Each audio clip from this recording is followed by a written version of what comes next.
जय जगन्नाथ। मु सत्यनारायण पंडा आपण मानक मोर यूट्यूब चैनल भावातीतम को स्वागत करुच्ची। बोहू को हेलाणी 4 बरस, स्वामी को बयस 3, सासू को मात्रक 2 बरसल, ससुर जन्म हुएनि। ये तो बड़ा आश्चर्य कथा सज्जन। ये जो आध्यात्मिक प्रतीकात्मक उपदेश ये विषय रे आज आम आलोचना करिबा। आपण माने धैर्य सहकारे भिडियो टिकी शेष पर्यंत देखिए बोली मोर आशा और विश्वास। जने भिक्षुक भिक्षा मागुथिले। दिने जन घरे पहुंचला परे देखिले जने ओढ़णा पकई भिक्षा आनिकी दौछन। ओढ़णाटी एमिति पकईचंती तांको मुह कदापि देखा जाउ नाही। तेणु भिक्षुक मन मन चिंता कले ये बहु ना वृद्धा ना युवती। तांको मन टिके संदेह जात होला, तांकर टिके आग्रह होला से ओढ़णा पकई आसीथिबा स्त्री लोकंकर बयस को जानिबा पाई। सज्जन भिक्षुक जनक पचार देले, कहले माँ तुम्हें वृद्धा ना युवती ना बधू मु जानी पारुनी, तुमर बयस केते? से संगे संगे कहले मोर बयस होची 4 वर्ष, मु होची ए घरर बोहू। भिक्षुक जनक आश्चर्य हो कहले बड़ा आश्चर्य कथा। आपण को 4 वर्ष आपण बोहू केमती हेले? अच्छा आपण को जदि 4 वर्ष, आपण को स्वामी केते वर्ष? ना स्वामी के मोर 3 वर्ष। ना एटा केमती संभव हो परिबो? 3 वर्षर व्यक्ति तुमर स्वामी? ना हाँ एथरे आश्चर्य बर कोन अछि? मते 4 वर्ष, मो स्वामी के 3 वर्ष। ना अच्छा आपण को स्वामी के जदि 3 वर्ष, आपण को सासू को? ना मोर सासू को मात्र 2 वर्ष। तेणु भिक्षुकंकर मन भितरे आकांक्षा बढ़ी बढ़ी चलला। ये तो बड़ा आश्चर्य कथा। बोहू को होची 4 वर्ष, स्वामी को होची 3 वर्ष एवं सासू को होची 2 वर्ष। तेणु अति आकांक्षित भाव से पुनश्च जानिबा को चाहिए। कहले अच्छा तुम सासू को जदि 2 वर्ष,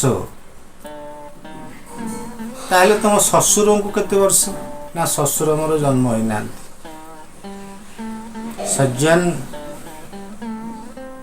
से व्यक्ति जनक आश्चर्य हो गले, चकित हो गले। कहले माँ जदि मो ऊपर किछि खराब न भाविबो ताहले मते टिके बुझेई दियो।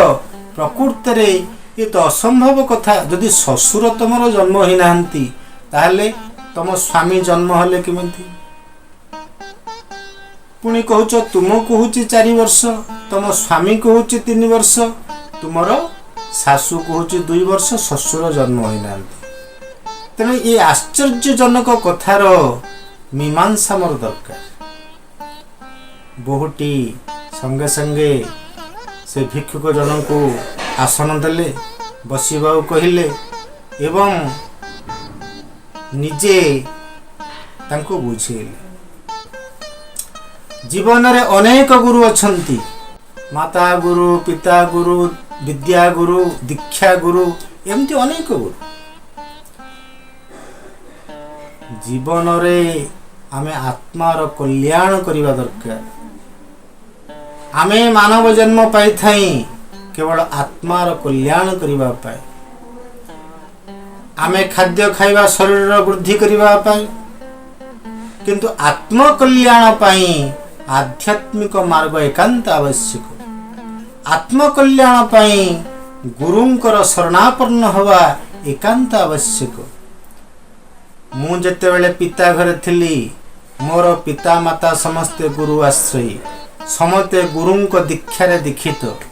तेणु मु दिने बापा को कहली बापा तमे तो सब दीक्षा नैच, मते टिके दीक्षा दे दियो। तेणु आमर जे दीक्षा गुरु से कहले जो दिन झील बहुत ता पूर्व दिन मु दीक्षा दे देबी।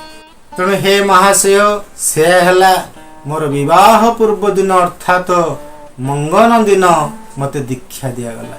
जो दिन मु गुरु दीक्षा पाइली से दिन ठारू मोर नूतन जन्म आरंभ होला, मोर आत्मकल्याण दिन आरंभ होला। तेणु से दिन मु एक नूतन जन्म पाइली। विवाह हबार आज की हो गलानी मोर 4 वर्ष, दीक्षा नबार आज की हो गलानी मोर 4 वर्ष।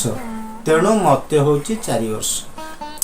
मु जते बेले शाशु घर को आसिली सेते बेले मोर संस्कार, मोर आचार, मोर व्यवहार, मोर कर्म इत्यादि को देखी मो स्वामी अत्यंत प्रीत हो गले एवं मते कहिले प्रकृत रे तमे काहा को पूजा करूच, केउ गुरु को आराधना करूच, तुमे किपरि एमती संस्कारित हलो।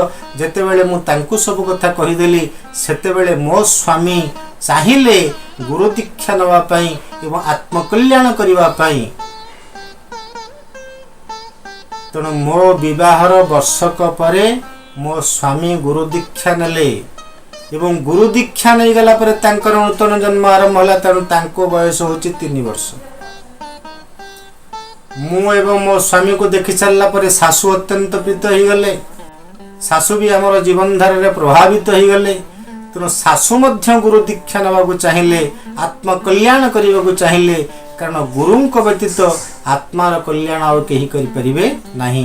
गुरु ही भगवानंकर एक रूप। गुरु ब्रह्मा गुरु विष्णु गुरुदेव महेश्वर गुरु साक्षात परम ब्रह्मम तस्मिन् श्री गुरुवे नमः। तेणु गुरु भगवानंकर निकटतर करि थांती तांकर मंत्र माध्यम।